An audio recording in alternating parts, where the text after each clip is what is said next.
पाठ 2 नीम हकीम खतराए जान। A little knowledge is a dangerous thing. पाठ परिचय। Chapter introduction. प्रस्तुत व्यंग में लेखक ने चिकित्सा जगत का बड़ा ही मनोरंजक वर्णन किया है। कभी कभी तबीयत खराब होने पर मिलने आने वाले लोग कैसी कैसी सलाह देते हैं। लेखक ने इसको भी बड़े ही व्यंग्यात्मक और मजाकिया अंदाज में बताया है। आइए इस हास्य व्यंग से भरपूर पाठ का आनंद उठाएं। मैं बिल्कुल हट्टा कट्टा आदमी हूं। देखने में मुझे कोई भला आदमी रोगी नहीं कह सकता। लोगों को बीमार देखता तो मेरी बड़ी इच्छा होती कि किसी दिन मैं भी बीमार पड़ता।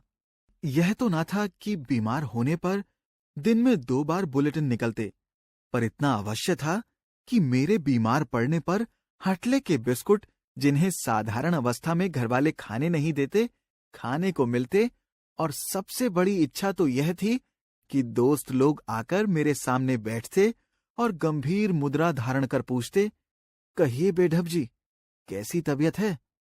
किसकी दवा हो रही है? कुछ फायदा है?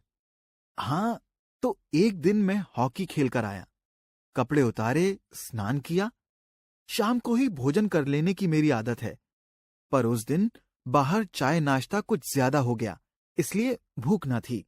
श्रीमती जी ने खाने को पूछा। मैंने कह दिया कि आज स्कूल में मिठाई खाकर आया हूं, कुछ विशेष भूख नहीं है। उन्होंने कहा, विशेष ना सही, साधारण ही सही, मुझे बाहर जाना है। तुम अभी खा लेते तो अच्छा था। संभव है मेरे आने में देर हो। मैंने फिर इनकार नहीं किया। उस दिन थोड़ा ही खाया। 12 पूरियां थीं और वही रोज वाली आधा पाव मलाई खा चुकने के बाद पता चला कि प्रसाद जी के यहां से बाग बाजार का रसगुल्ला आया है। खाना तो होगा ही, कल तक संभव है खट्टा हो जाए। 6 रसगुल्ले निगलकर मैंने चारपाई पर धरना दे दिया। एकाएक 3 बजे रात को नींद खुली। नाभि के नीचे दाहिनी ओर पेट में मालूम पड़ता था कोई बड़ी बड़ी सुइयां लेकर कोंच रहा है, किंतु मुझे कोई भय महसूस नहीं हुआ, क्योंकि ऐसे ही समय के लिए रोगों का रामबाण अमृत धारा की एक शीशी सदा मेरे पास रहती है।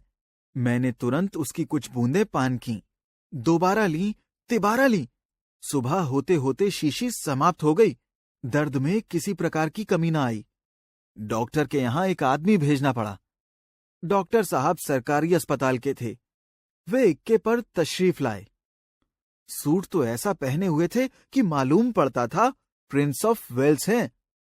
ऐसे सूट बूट वाले के इक्के पर आना वैसे ही मालूम हुआ जैसे लीडरों का मोटर छोड़कर पैदल चलना। मैं अपना पूरा हाल कहने भी ना पाया था कि वे बोले, जुबान दिखलाइए। मैंने मुंह खोल दिया और उन्होंने जीभ देखी।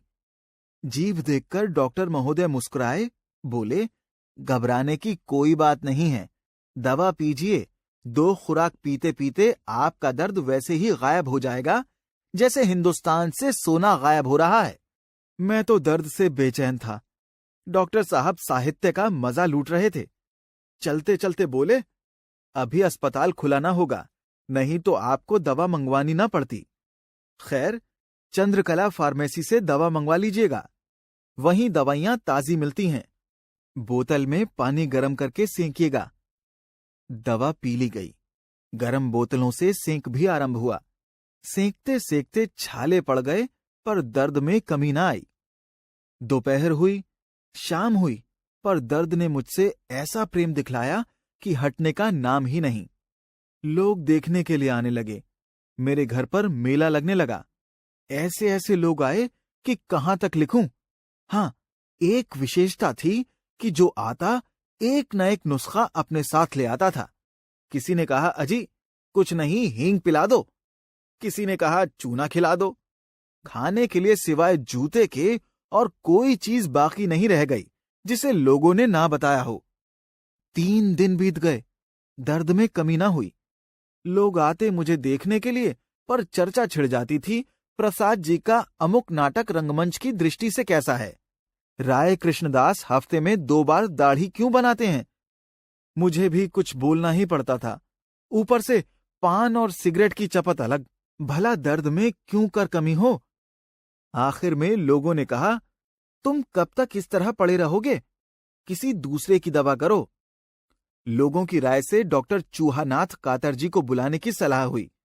आप लोग डॉक्टर साहब का नाम सुनकर हंसेंगे, पर यह मेरा दोष नहीं है, उनके माँ बाप का दोष है। खैर, डॉक्टर साहब बुलाए गए।